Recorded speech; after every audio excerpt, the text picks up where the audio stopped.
Hello बच्चों, कैसे हैं आप सभी। मैं आशा करती हूँ सभी लोग सुस्थ और प्रसन्न होंगे। आज हम हमारा पाठ परोपकारी वृक्ष को पढ़ेंगे और समझेंगे। परोपकारी अर्थात दूसरों पर उपकार करने वाला वृक्ष। तो आइए शुरू करते हैं इस पाठ को। ये है पाठ 3, परोपकारी वृक्ष। ये एक दिव्य कथा है।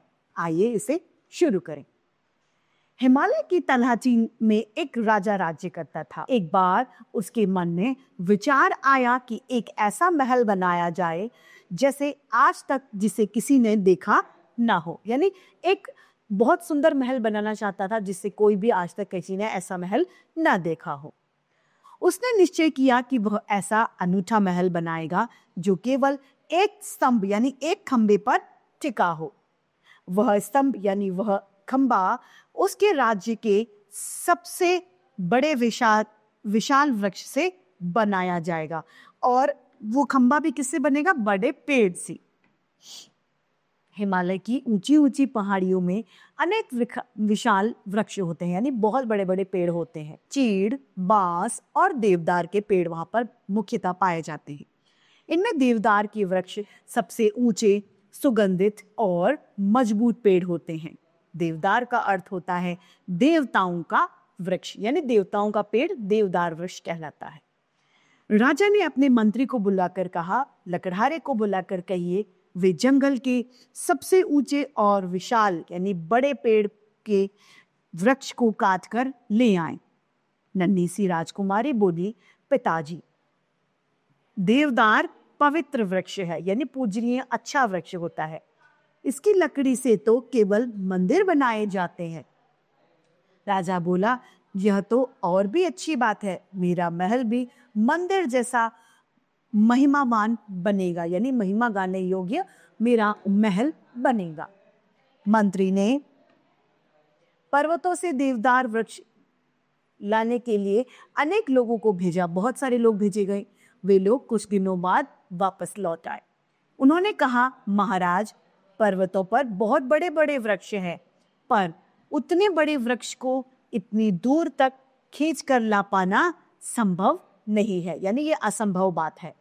राजा ने राजकुमार से कहा, अपने घुड़सवारों से को लेकर जाओ और घोड़ों से वृक्ष को खींचवा कर यहाँ ले आओ। राजकुमार कुछ दिनों में ही घोड़ों के साथ वापस आ गया।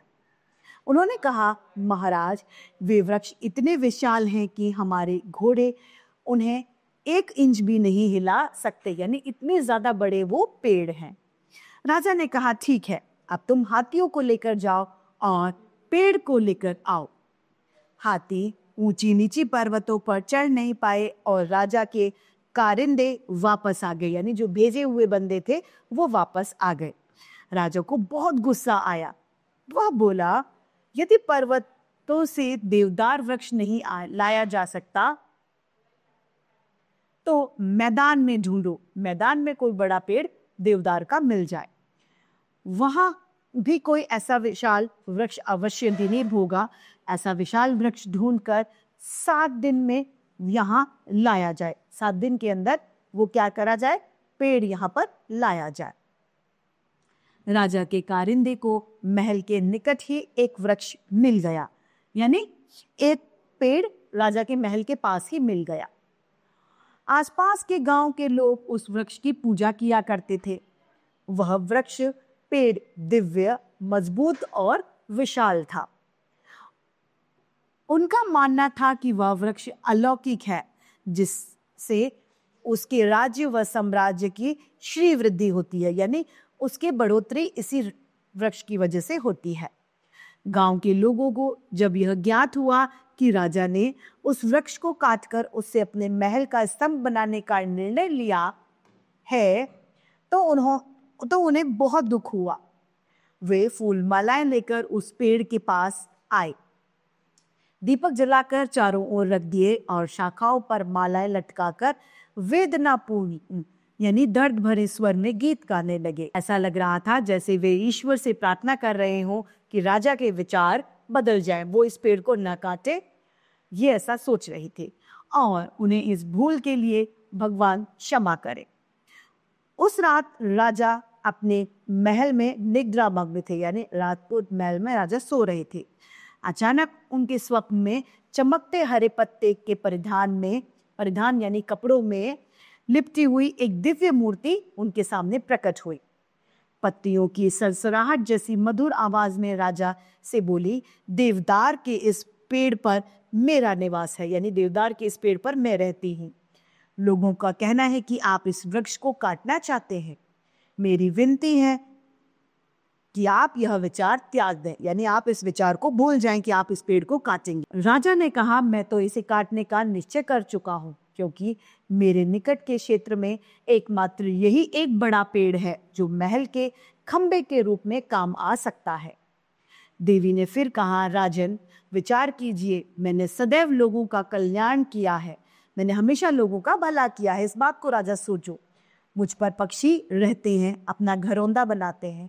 वन्य प्राणी मेरे तने पर अपने शरीर को खुजाकर आराम लेते हैं, यानी मैं सभी के काम आता हूँ। मेरे नीचे हजारों लताएं पनपती हैं। मैं मिट्टी को काटने से रोकती हूँ। बच्चे मेरे आसपास खेलते हैं। दूर से आते हुए जो यात्री होते हैं उन्हें पल भर में शीतल छाया में प्रदान करती हूँ, विश्राम करते हैं वो मेरी छाया में। मुझे काटने से इन सभी प्राणियों को कष्ट होगा, यानी दुख होगा। राजा ने कहा, हे ममतामयी देवी, हे ममता से भरी हुई देवी, आपका कथन पूरी तरह सत्य है, पूर्णतया यानी पूरी तरह सत्य है। मगर मैं क्या करूं? मैं तो आपके वृक्ष को काटने का निश्चय कर चुका हूं। देवी ने अपना सिर झुकाकर दुखी स्वर में कहा कि हे राजन, यदि तुम्हारा यही निश्चय है तो मेरी एक प्रार्थना स्वीकार कर लो। मेरे शरीर के को 3 हिस्सों में काट गिराना। सबसे पहले मेरे हरे हरे पत्ते जैसे मुकुट शीर्ष भाग को काटना, यानी सबसे ऊंचे भाग को मेरे काटना। फिर मेरी शाखाओं वाले मध्य भाग को गिराना, और आखिर में मेरे सर्वाधिक सुदृढ़ यानी सबसे ज्यादा मजबूत और सुदृढ़ आधार को भूमि पर काटकर गिरा देना। राजा को बड़ा आश्चर्य हुआ। उन्होंने पूछा, देवी, आपकी प्रार्थना बड़ी विचित्र है, बड़ी अजीब है। आप मृत्यु का कष्ट 3 बार क्यों भोगना चाहती हैं? देवी ने कहा, राजन, कारण स्पष्ट है। मेरे नीचे भूमि पर सैकड़ों देवदार के पौधे उग गए हैं। यदि मुझे एक ही बार में काट कर गिराओगे तो मेरे भार से वे सभी नष्ट हो जाएंगे। यदि मुझे 3 बार में थोड़ा थोड़ा करके काटोगे तो संभवतः कुछ पौधे बच जाएंगे जो बड़े होकर लोगों के काम आ जाएंगे। यानी अभी भी वो परोपकार की भावना रख रहे हैं। राजा ने देवी की प्रार्थना स्वीकार कर ली। देवी स्वप्न में विलीन हो गई, यानी स्वप्न में ही मिल गई। दूसरे दिन राजा ने अपने परिजनों, मंत्रियों, दरबारियों और जनता को बुलाकर कहा, अब मेरे महल का स्तंभ देवदार के तने के स्थान पर पत्थर का बनेगा, पेड़ को नहीं काटा जाएगा। यानी राजा ने अब वो बात मान ली। राजा ने अपना महल पत्थर के स्तंभ पर बनवाया। उसकी चारों ओर सुंदर बाग बनाया जिसमें बहुत से वृक्ष और फूल पौधे लगाए थे। बच्चों और बड़े बूढ़े इस बाग में आते वृक्ष की शीतल छाया में बैठते थे। बच्चे वहां खेला करते थे। राजा की इस तरह अन्य लोगों ने भी लकड़ी के मकान बनवाने बंद कर दिए। राजा ने जब से किया तब से और लोग भी लकड़ी के मकान बनवाने बंद कर चुके थे। जंगलों में वृक्ष अपनी विशाल भुजाएं फैलाकर लोगों को छाया और जीवनदायी हवा यानी ऑक्सीजन प्रदान करते हैं। वो देखा वृक्ष हमारे ऊपर कितने उपकार करते हैं। हमें वृक्षों को अनायास रूप से हानि और उन्हें अनायास रूप से काटना नहीं चाहिए। तो इसी के साथ ये पाठ समाप्त होता है और उम्मीद करती हूँ सभी को ये समझ में आया होगा।